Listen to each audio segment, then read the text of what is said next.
Hello bachcho, so let's read this question. The question is, in this circuit shown in the figure, the charge on the capacitor 4 microfarad is 16 microcoulomb. Calculate the energy stored in the capacitor of 12 microfarad capacitance. तो हमारे पास एक circuit है, इसमें 4 microfarad वाला जो capacitor है उसमें जो हमारा वोल्टेज है या फिर बोले चार्ज है वो 16 माइक्रोकूलम है। हमें बताना है कि जो 12 माइक्रोफेराड वाला कैपेसिटेंस है इसके अंदर कितनी एनर्जी स्टोर होगी। ठीक है, कितनी एनर्जी स्टोर होगी। सो लेट्स राइट आवर की कंसेप्ट हेयर। ठीक है, तो हमारा इसमें जो की कंसेप्ट है वो है हमारा energy stored in capacitor, energy stored in capacitor. ठीक है, ये हमारा की कंसेप्ट है इस पर्टिकुलर क्वेश्चन में।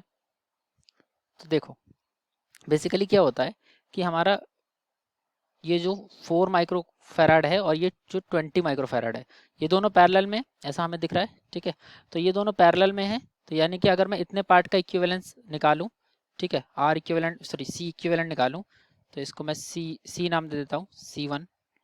ठीक है, सी नाम देता हूँ, तो ये हो जाएगा हमारा C1 प्लस C2।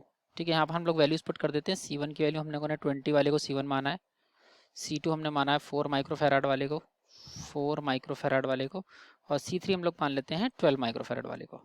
ठीक है, तो C1 प्लस C2 पैरेलल में तो इस तरह से ऐड होंगे, यानी कि ये हो जाएगा 20 plus 4 which is nothing but 24 microfarad.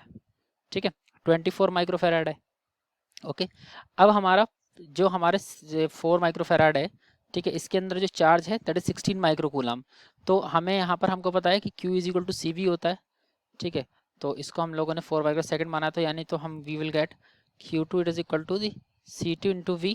ठीक है, तो यहाँ पर हमारा जो V2 हो जाएगा वो कितना आएगा, Q2 बाय C2। Q2 की वैल्यू है 4, सो Q2 की वैल्यू है 16 और इसका C2 कैपेसिटेंस की वैल्यू है 4, तो ये हमारा बन रहा है 16/4। इसको हम लोग सॉल्व करेंगे तो ये हमारी वैल्यू आएगी 4 वोल्ट। ठीक है, अब ये 4 वोल्ट जो है वही हमारा 20 माइक्रोफेराड के अक्रॉस भी होगा, क्योंकि 20 और 4 दोनों पैरेलल में। ठीक है, यानी कि V2 और V1 दोनों की वैल्यू कितनी हो जाएगी, 4 वोल्ट। दैट मीन्स हम लोग कह सकते हैं कि V2 it is equal to V1 which is nothing but equal to 4 volt. ठीक है, 4 वोल्ट हो जाएगी। अब यहाँ से एक चीज़ हो गई कि ये हमारा टोटल वोल्टेज था 12। ठीक है, 4 यहाँ पे ड्रॉप हो गया, यानी कि वोल्टेज अक्रॉस हमारा V3 जो कि 12 माइक्रोफेराड है वो कितना हो गया, वोल्टेज अक्रॉस थर्ड वाला यानी कि 12 माइक्रोफेराड, तो V3 it is nothing but V minus V1 या फिर V2 लिख दो। ठीक है, तो इसको आ जाएगा हमारा 12 माइनस 4 विच इज 8 वोल्ट। ठीक है, अब बस एनर्जी हमको निकालनी है इसी वाले में, तो energy is nothing but half into C into V square, half into C3 into V3 का स्क्वायर। वैल्यू पुट किया हमने, हाफ इंटू कैपेसिटेंस की वैल्यू है 12 माइक्रोफेराड।